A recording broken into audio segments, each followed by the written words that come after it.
chiming in there? What do you say? Do you want me to chime in? No. I'll chime. That's your guy, Danny Green. Actually, You like Danny Not Green? my guy. I like him personally, but he was only included in that trade because he's the one guy number 2 will listen to. He's like his big brother and sometimes his valet. I actually, guys, I want Chris Broussard to chime in here. Good to have you Well, with certainly, us. thank you. I'm missing all those emotional celebrations we used to get from Kawhi. All those emotions, right? We always After see. buckets. No, look, he wasn't himself, whether it's injury or whatever, but he still played a strong game. Yeah. He shot almost 50%. That's a good point. You finally made a good one. He played a strong Yeah. The 7 rebounds, the 4 steals, the 4 2 steals. blocks. Yeah. How can he do that? 14 of his that 19 possible? points in It's the a second miracle. half. It's All a right, miracle. Skip. And Skip the defense. Oh, the defense, it's miraculous. Got him locked up. He's guarding the MVP. Yeah. And Guarding. he held him to 3 of 7 shooting Yep. yesterday. So Kawhi played a solid game, not what we've come to expect from him throughout these playoffs. Obviously, it was the bench that played well, and Marc Gasol even played well. But Kawhi's plus-minus was plus 16. So their bench was unlocked, though. Norman Leonard, they hadn't been getting anything. Norman Powell, Fred VanVleet, and Ibaka. They hadn't been getting anything from VanVleet. And look at their plus-minuses? Powell's played well. Yeah, the bench came on. 24, 29, 25. Hopefully for Toronto, this will, unlock their bench. I picked Milwaukee, but if you're a Toronto fan, you got to be hoping that now their bench is going to get going because they've been terrible throughout the series for the most part. Here's my biggest concern with Kawhi if I'm a Raptors fan or just a basketball fan. Is his body breaking down? Like, he's playing more minutes than he's used to. We know in San Antonio, he didn't play as many minutes. We know that he played 9 games in 1 year. Go ahead. Well, but they sit you out. They sit you out games, and I know he rested 22 games this year, but 52 minutes in game, one of this series?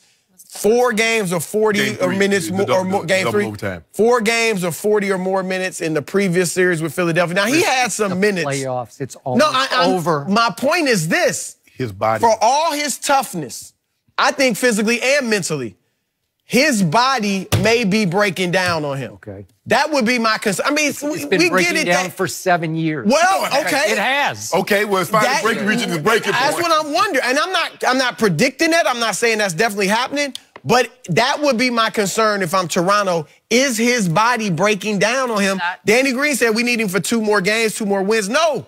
You need him for 6 more wins. Yeah, exactly. And maybe, 11 more or 10 more games. Maybe. How about 10 more years? You better hold it inside. Right. Yeah. Go ahead, Skip. You chomp it down. I want to hear what you I don't want to talk. Go ahead. When have you ever said that? I'm just anxious to go. You want to refute everything Chris said, so go right. I mean, the bench was great. If you're going to jump on him because he finally got help, that's what he needs help. Excuse me. I've been trying to tell this man he has more help than Giannis does. I still like this roster and his supporting cast better than Giannis's. And I think you called him yesterday on the fact that he said that Milwaukee had the best supporting cast in basketball, right? Okay. But they play more consistent than Toronto's. Toronto, Skip, look, the supporting casts are very comparable. Yes. The one thing is Milwaukee's do a specific thing. They shoot threes. And the difference is Toronto's has so much more playoff experience, so much more star power because Kyle Lowry's 5 times an all-star. So he had a 30-point game, and then last night he had a 25-point game, and he made all 10 of his free throws. Marc Gasol has been through the playoff wars with San Antonio in Western Conference Finals. So he's done all that. And he's got such a high basketball IQ. He's become their point center. The offense is now revolving around him. He's led them 2 straight games at home in assists with 7 last night. I think he had 7 in game 3. And you don't think Ibaka's been around and done this before? Right. He killed my Spurs once. It was long ago, but he's been doing this for a long time, for 17 and 13. He's capable of that. To your points, sometimes they disappear. Sometimes they come and go. VanVleet was having a second child, but he went home and the baby. No, his wife was having a second child. He wasn't pregnant. Well, I'm just saying, he was playing like he was pregnant. It's on his mind. It was definitely on his mind. And then last night, it looked like he played more free. Yeah. And again, I've seen him play big. No, he's a closer for this team. Yeah. You know, I trust him in the fourth quarter with the ball in his hand. Now, number two, the reason this is wearing me out is it's making me relive my worst nightmare because I'm seeing it all unfold right before my very eyes. This is San Antonio all over again. Unfortunately, this is playing out in the playoffs for his new team, Toronto.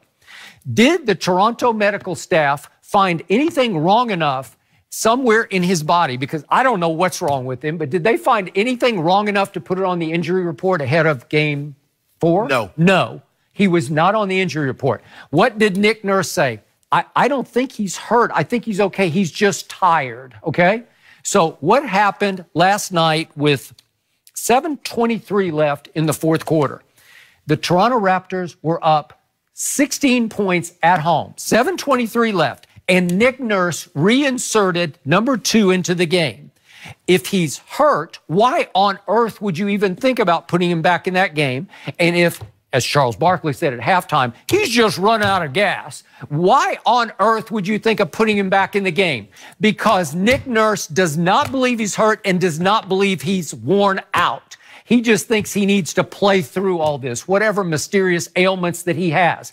But right away last night, he's dunking and he's limping. And then he keeps dunking and he keeps limping. And he keeps exploding and lifting and dunking and limping. But the TNT guys they've hopped on the new runaway bandwagon of poor number 2, except they use his name. And I'm not going to use his name because he doesn't deserve it. Well, if he gets to the finals, you got to call him I'm not going to call him anything. I'm going to call him some other name. They get to the finals. Yeah. But here we go again, because I'm going to remind everybody, the most conservative, player-friendly medical staff in all of sports. Right. San Antonio's cleared him in January. We find nothing wrong with his thigh. He has a thigh bruise, but it's healed. No, he says, I can't go. And he sits the whole rest of the year until Ginobili and Parker call a team meeting and call him out and said, come on, we got a good chance here to make a deep run in the playoffs. Yeah, well, that's exactly what he said, and that was the final nail. And here's my final point about that guy. He is mentally and physically fragile. And last year was the first year that Greg Popovich said, you know what, this is going to be your team. We tried to make it LaMarcus's team the year before, and it didn't work. It's your turn. Ginobili aging, Parker aging, it's your turn to take this team over. And he crumbled under the pressure and the spotlight to be that guy in that town where the Spurs rule. And he said, I went out because he wanted out from under the pressure. So what did he do in games 3 and 4? It hits him, oh my God, this is pressure like I've never felt before, because these are do or die games at home and the whole world is watching me. So what did he do? Right away, game 3, he dunks and he limps. That was his left, whatever it is. I don't know, it's quad, knee, calf, nobody knows, tendinosis, whatever it is. And then in the fourth quarter, he dunks and he starts limping on his right leg. Did he forget which leg was supposed to be hurt, or both of them hurt? I have no idea. If he were hurt like Kevin Durant is hurt, he'd be on the injury report. Well, whatever, Skip, baby. Yeah. Let me just say this, Shannon. If you're right about Kawhi, like if he doesn't want that pressure, even subconsciously, he should go to the Lakers. Okay. I mean, let LeBron carry that. I'm not saying you are right. I'm just saying if he doesn't want, if he couldn't handle, you mentioned when I predicted he would be MVP, it was his team. You know what? You did going in, and I didn't disagree. I'm just saying and I'm not saying I agree with you, but if you're right, and maybe we'll see over these next few games, then he should just go play with LeBron. Okay, that's fine. Although it can be really hard to be LeBron's co-star, right? But LeBron will take a lot of the, pressure off. Take a lot of the arrows. I don't doubt this guy's talent. I never have. He's supremely gifted. I doubt his basketball backbone. Well, that's what I doubt. I thought Greg Popovich's judgment that he thought LaMarcus Aldridge could be a leader, considering that he voted Portland, because guess what? Dame Lillard had taken over. All right, you could be right, but he was the prize of that whole free agent summer. Yes. And I was shocked that they landed him. Yeah. Okay. Because he didn't want that pressure. Okay, but anyway, and you're right. You were right. But here's the thing, Skip. But when you look at this, it's hard for me to believe that this guy's going to start the game limping like that if nothing's wrong with him. I agree. It's hard for me to believe that. I believe it. I don't believe the weight. Skip, the guy's been a Finals MVP. He's 2-time Defensive Player of the Year. He's been in pressurized situations. He was able to shine in the spotlight. In the shadows. And he shined the brightest. Yeah. In that Finals. Duncan, Ginobili, Parker. And he was the MVP over all three of them. Yeah. Duncan, Ginobili, that law firm of Duncan, Ginobili, and Parker, it was the understudy. Yeah, and before those games, nobody expected the understudy to do much of anything except be out there with the three big guys. Skip, but see, the thing is that when you play 52 minutes and you got to give it to you, give us what you give us on the offensive end, and then you got to shut down Giannis, who's going to be the MVP. Nobody's carrying that workload. That's LeBron-esque in his prime, carrying a workload of 50-plus minutes. And I got to guard Giannis. And did a great job on him, too. Had him up in Pelican Bay. Did he? So I'm going to let you out for game 4. Really? But it's going to be too late. Yes. 25 and 10, not bad. Yeah. And what did he do when my guy went in? With old Claw, old Baron Von Raschke. 5 for 19. What did he do when my guy get on him? 11 Four points. man's LeBron. They'll do that. See, there you go, Skip. This is what if you think you that guy offensively, all I'm gonna do is send on Kawhi with hey Kawhi, shut that down. Ask Ben Simmons what he do. Ask Jimmy Buckets what he do. You think you like that? Don't make me go call him. Kawhi. What Kawhi's learning is what LeBron had to learn. You need help. No matter how good you are, you need help. He always had help in San Antonio. And here, now again, 19-7-4 still not a bad game. But you need to be able to have some of those throughout a long playoff run if you're going to win a 17 points from Ibaka, 18 from Powell, 13 from Van Fleet, got 17 from Gasol, 25 from Kyle.